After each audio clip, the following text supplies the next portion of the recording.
नमस्कार शेतकरी मित्रांनो, या वर्षी होणाऱ्या कर्जमाफीबद्दल सहकार आयुक्तांनी दिलेल्या माहितीत 3 महत्त्वाचे मुद्दे आहेत. पहिला मुद्दा म्हणजे ठराविक कालावधीपर्यंत तुमचं कर्ज थकीत असणं आवश्यक आहे.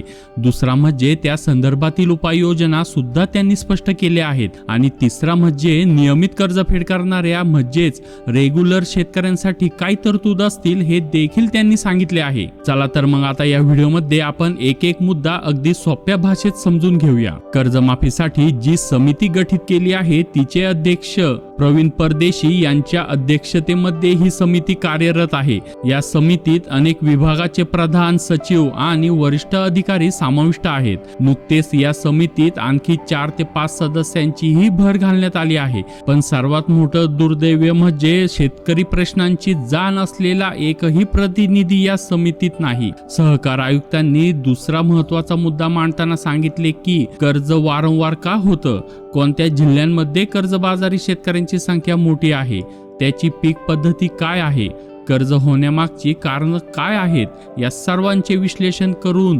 दीर्घकालीन आणि अल्पकालीन उपाययोजना आखण्यासाठीच ही समिती स्थापन करण्यात आलेली आहे. पण इथे सरकारसाठी एक मुद्दा लक्षात घेण्यासारखा आहे.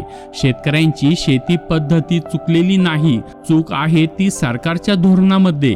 आंतरराष्ट्रीय पातळीवर इतर देशांप्रमाणे आपल्या शेतकऱ्यांना पुरेसं संरक्षण किंवा हमी मिळत नाही. त्यातच आयात निर्यात धोरणामधला वारंवारचा सरकारचा हस्तक्षेप शेतकऱ्यांच्या मालाला भाव मिळून देत नाही.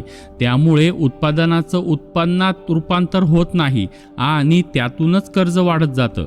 सरकारने हा मुद्दा गांभीर्याने घेतला पाहिजे, कारण फक्त उपाययोजना करून काही साध्य होणार नाही. धोरणात्मक स्तरही आवश्यक आहे. आता पुढचा मुद्दा, थकीत कोणाला म्हणायचं?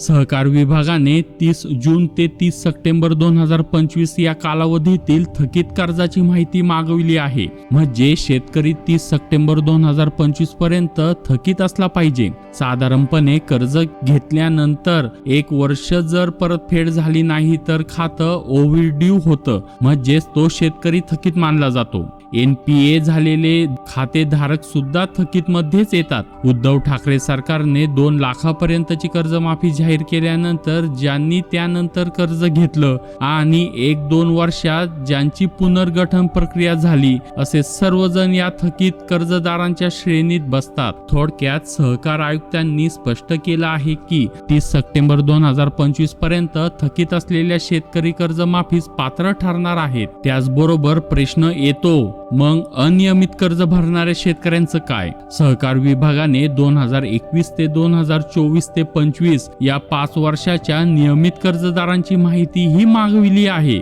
या रेग्युलर शेतकऱ्यांना प्रोत्साहनपर अनुदान देण्याची तरतूद असेल. मात्र माझ्या मते या शेतकऱ्यांना फक्त प्रोत्साहन न देता त्यांच्या चालू कर्जाचीही सरकारने माफी करायला हवी. अन्यथा त्यांच्यावर अन्याय होईल आणि भविष्यात कोणताही शेतकरी रेग्युलर राहण्याची प्रेरणा ठेवणार नाही. आता कर्जमाफीसाठी किती खर्च अपेक्षित आहे? अंदाजे 40,000 कोटी रुपये हे कर्जमाफीसाठी लागणार आहे.